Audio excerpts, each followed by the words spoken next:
Good morning guys, আমি চলে এসেছি আরেকটা নতুন ব্লগ নিয়ে। ইটস অনন্যা ব্লগে আপনাদের সবাইকে স্বাগত। তো আজকে সকাল থেকেই উঠে কাজকর্ম শুরু হয়ে গেছে। তো আজকে তো অম্বুবাচী শেষ, আর কাচাকুচি তো করতে হবে, শ্যাম্পু ট্যাম্পু সব করব। এত জামা কাপড় হয়েছে, মানে এই 3-4 দিনে একটুও কাচতে পারিনি, এত জামা কাপড় হয়েছে। আজকে সব কাচবো। তো এই যে বিছানা চাদরও পাল্টে নিয়েছি, বালিশের কভার টভার সব কিছু পাল্টে নিয়েছি।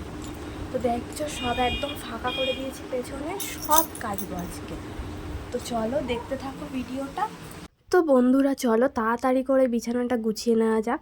আর আমি ওরম চুপ করে বসেছিলাম কেন জানো তো? আমি ভাবছিলাম যে আজকের বিছানা চাদরটা পাল্টাবো নাকি কালকে পাল্টাবো, কারণ আজকে বাড়ির সবাই মানে কাচ্ছে, তো মেলার জায়গা থাকবে না, সেই কারণে ভাবছিলাম। দেখো আমি ঝাড়তেও শুরু করে দিয়েছিলাম, তারপরে আবার নতুন করে বিছানা চাদরটা পাল্টে দিলাম। ভাবলাম যে না, অনেক দিন ধরে সেই জামাই ষষ্ঠী যাওয়ার আগে বিছানা চাদর পাল্টেছিলাম, তো ভাবলাম যে না, এটা গেছে, তো চাদরটা পাল্টেই দিই বলে একটা পরিষ্কার চাদর পেতে নিয়েছি। এটা নতুন চাদর। তো এবারে বালিশের কভারগুলো পরিয়ে নিচ্ছি। দেখো দুটো বালিশের কভার আলাদা, দুটো মানে একই রকম হয়নি, মানে দুটো খুঁজে পাইনি, এর কভার ওর খুঁজে পায়নি, ওর কভার ওরটা খুঁজে পায়নি, তো দুটো আলাদা আলাদা পরিয়ে দিয়েছি। তো তাড়াতাড়ি করে বিছানা টিছানা ভালো করে ঝেড়ে নিলাম। তো বিছানা ঝাড়ার আগে আমি মানে ঘর পুরো ঝুল টুল যা ছিল সব কিছু ঝেড়েছি, তোমাদেরকে সেটা শেয়ার করতে পারিনি। তারপরে আমি বিছানা চাদরটা তুলেছি।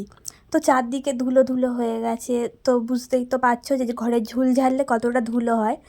তো অনেক দিন ধরেই ঘরটা ঝাড়া হয়নি, তাই আমি ভাবলাম যে সেই চাদর পাল্টাবো যখন, একেবারে ঝেড়েই নিই। তো ঝেড়ে টেড়ে নিয়ে এখন দেখো ঘরটা ভালো করে ঝাঁট দিয়ে নিচ্ছি। ওই ঝুল ঝেড়েছি বলে অনেক মানে ধুলো বেরিয়েছে, তো ঘরটা ভালো করে ঝাঁটটা দিয়ে দিলাম, বারান্দা টারান্দা সব কিছু ঝাঁট দিয়ে দিলাম। তো এবারে দেখো জামা কাপড়গুলো নিয়ে বসে গেছি। আমার চিন্তা করছি এত জামা কাপড় আমি কাচবো কী করে। আবার জানো তো, যখন কাচছিলাম তখন আবার বাইরে বৃষ্টিও চলে এসেছিলো। ভাবছিলাম যে কি হবে, এত জামা কাপড় কাচছি, বাড়ির সবাই জামা কাপড় কেচেছি, কোথায় দেবো? আমাদের ছাদটা তো নতুন হয়েছে, তো এখনও পর্যন্ত সেট করেনি। তো এখন দেখতে পাচ্ছ পেছনে বাঁশটাও খোলেনি। তো ওই চিন্তা করছিলাম, তারপরে দেখলাম যে মেলার সময় না ভালোই রোদ উঠেছে, ঠিক আছে। তো তারপরে একটু ভালো লাগলো রোদটা দেখে, যে রোদটা উঠেছে বলে জামা কাপড়গুলো একটু শুকিয়ে যাবে। তো আমি সেই মতো এবারে মেলে টেলে দিচ্ছি জামা কাপড়গুলো। আর মাথায় শ্যাম্পু করেছি, তো সেই জন্য মাথায় গামছাটা জড়িয়ে রেখেছি যাতে জল জল না থাকে। কিন্তু বিকেল অবধি, তোমরা বিশ্বাস করবে না, বিকেল অবধি আমার চুল শোকায়নি। মানে চুলটা এতটাই বড় হয়ে গেছে, এই বিয়ের 1 বছর হতে যায় চুল কাটতে পারিনি, তো সেই জন্য আমার চুল শোকাতে চায়নি। এই 1 বছর হয়ে গেলেই, সামনে আমাদের অ্যানিভার্সারি, তো হয়ে গেলেই আমি চুলটা একটু ছোট করে দেবো। নয়তো আমার এখন শ্যাম্পু করলে একদমই চুল শোকাতে চায় না, আমার খুব সমস্যা হয়। তো চলো ভিডিওটা দেখতে থাকো। তো গাইস, তোমরা তো দেখতেই পেলে যে কত জামা কাপড় কেচেছি। তো সকাল থেকে শুধু এই করছি, পুরো ঘর ঝেড়েছি, ঝেড়ে বিছানা চাদর পাল্টেছি, পাল্টে সব কিছু বদলে ঘরের সব কিছু ঝাড় দিয়েছি, ভালো করে মুছেছি। তো সব কিছু তোমাদের সাথে শেয়ার করব। আর এক কারি কেচেছি, তারপরে এই শ্যাম্পু করলাম। এখন কটা বাজে? এখন 12:30 বাজে। তো এখনও সকাল থেকে কিচ্ছু খাইনি।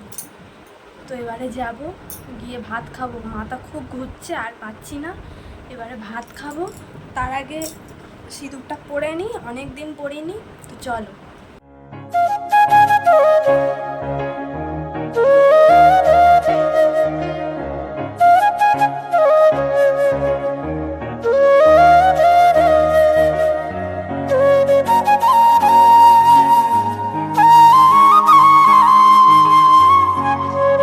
তো বন্ধুরা দেখো, আজকে রান্নাবান্নাটা দেখিয়ে দিই তোমাদের। পুঁইশাক চচ্চড়ি, সোয়াবিনের তরকারি, আর এটা চিংড়ি মাছের ঝাল, আর আমি একটা নিয়েছি এই মাছ ভাজা পেটি। তোমরা জানো আমি পেটির মাছ ভাজাটা খেতে কত ভালোবাসি। তো চলো খাওয়া দাওয়াটা করে নিই।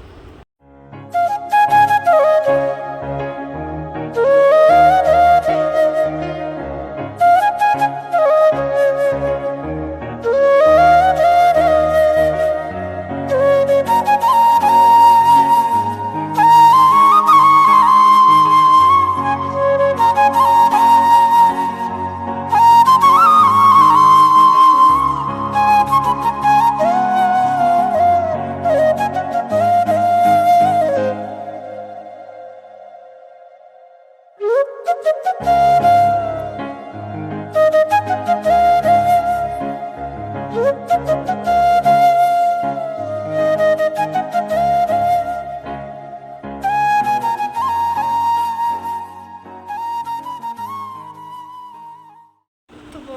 দেখো, বিকেলবেলা ঘুম থেকে উঠে গেছি।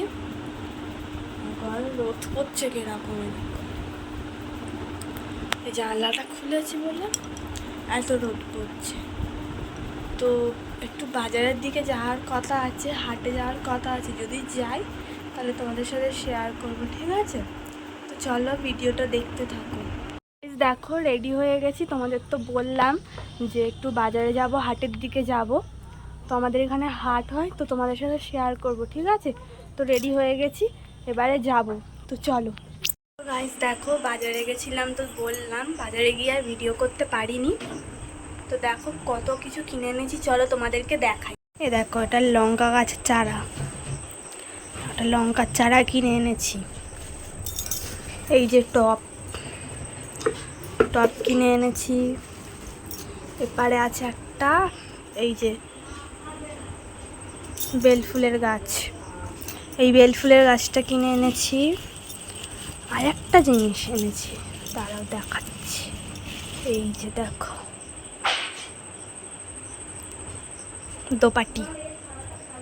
দোপাটির চারাও কিনে এনেছি দুটো। এই এই এই দু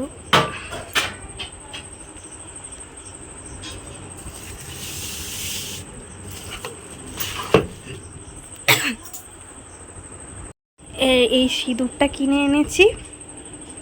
অম্বুবাচীর জন্য নতুন সিঁদুর কিনতে হবে। আর কালকে আমাদের এখানে মানে আমাদের বাড়িতে মনসা মন্দির আছে, তো ওই মনসা মায়ের পুজো হবে, এই সিঁদুরটা পরবো। আর এই তালা চাবিটা কিনেছি, এটা না 45 টাকা নিল। তোমরা বলো তো বেশি নিয়েছে না কম নিয়েছে, আমি তো ঠিক জানি না। তো তোমরা একটু বলো এটা কত নিয়েছে। আর এই ঘরে গাছগুলো সাজিয়ে রেখেছি, এটা কালকে সকালে পুঁতবো, তোমাদের সাথে শেয়ার করব। তো চলো তাড়াতাড়ি ড্রেসটা চেঞ্জ করে নিয়ে তারপরে দেখা হচ্ছে। আর বাড়িতে খাওয়া দাওয়ার কিছু আয়োজন করা হয়েছে, তো চলো খাওয়ার সময় সব কিছু দেখাচ্ছি, ঠিক আছে? তো চলো আসছি। এই কচুরি আর ঘুগনি হয়েছে আমাদের আজকে, এটাই সন্ধ্যাবেলার টিফিন। আবার রাত্রিবেলা অন্য কিছু খাওয়া দাওয়া হবে, তোমাদের সাথে সব কিছুই শেয়ার করব, ঠিক আছে? তো চলো তাড়াতাড়ি খেয়ে নিই, তার আগে একটা কাজ আছে, জানলাটা পর্দাটা শুনে দাঁড়াও।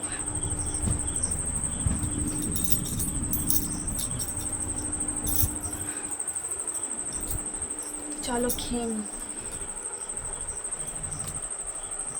থাকো তোমরা।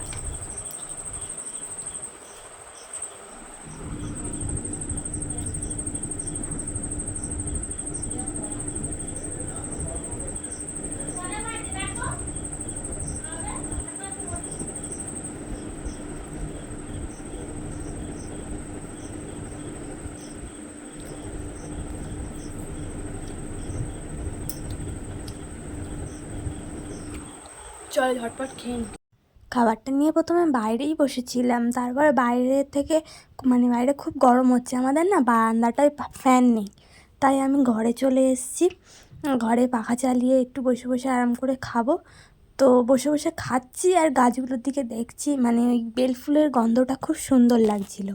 আর ফুলের গন্ধটা না চারিদিকে ছড়িয়ে গেছে। আর একবার করে এসে আমার শাশুড়ি মা কী কথা বলছিল আমি ভুলে গেছি, তো আমি সেই কথাগুলোর উত্তর দিচ্ছিলাম। তো খাচ্ছি আর দেখছি, আর দেখো মাঝে মাঝে কাশি হচ্ছে। আবার জলটা কিন্তু আমি সামনে নিয়েই বসেছি, তো খাচ্ছি আর জল খাচ্ছি। তো এবারে চলে এসেছি রাতের রান্নাবান্না করতে। রাতের রান্নাবান্না নয়, ঠিক বললাম না যে আমাদের মনসা মায়ের পুজো আছে, তো সেই জন্য পান্তা করতে হবে।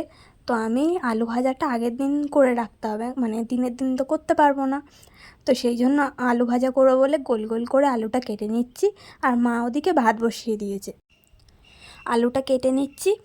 আর এই আলুটা চালা করে দিচ্ছি, এটা আলু সেদ্ধ দেবে বলে। তো মা ভাত বসিয়েছে বলে তাই আমি তাড়াতাড়ি করে ওই আলুটা কেটে দিলাম। তো আবার আমি আলু কাটা শুরু করেছি। আলু কেটেছি, ঢ্যাঁড়স কেটেছি, মানে আলু ভাজা ঢ্যাঁড়স ভাজা সব কিছুই হয়েছে। আবার রাত্রিরের জন্য মাছের ঝাল করেছিলাম, আমি আর খাইনি। তো ফ্রেন্ডস দেখো, আমি রাত্রিবেলা আর কিছু খাইনি, তোমাদের সাথে তো সন্ধ্যেবেলা শেয়ার করলাম যে কচুরি আর ঘুগনি খেয়েছি। তো আমি আর কিছু খাইনি, এখন খাচ্ছি এই যে আশফল। চলো একটু কটা আশফল খেয়ে নিই, আমার পেটে খুব ব্যথা করছে। এই দেখো, এই মাছের ঝালটা রাতে করেছি, কারণ কি জানো তো, কালকে না আমাদের এখানে পান্তা, মানে তোমাদের তো বললাম যে মন্দিরে পুজো হবে, তো ওই জন্য আজকে মাছটা খেয়ে নিতে হবে, তাই এই মাছের ঝালটা করেছি।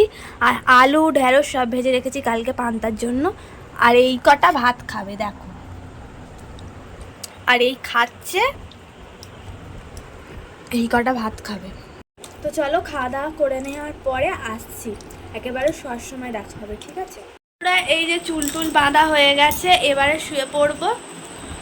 তো চলো আজকের মতো ভিডিওটা এখানেই শেষ করছি, আবার দেখা হবে কাল সকালে। কালকে একটা নতুন ব্লগ নিয়ে আসবো। তো গুড নাইট, টাটা।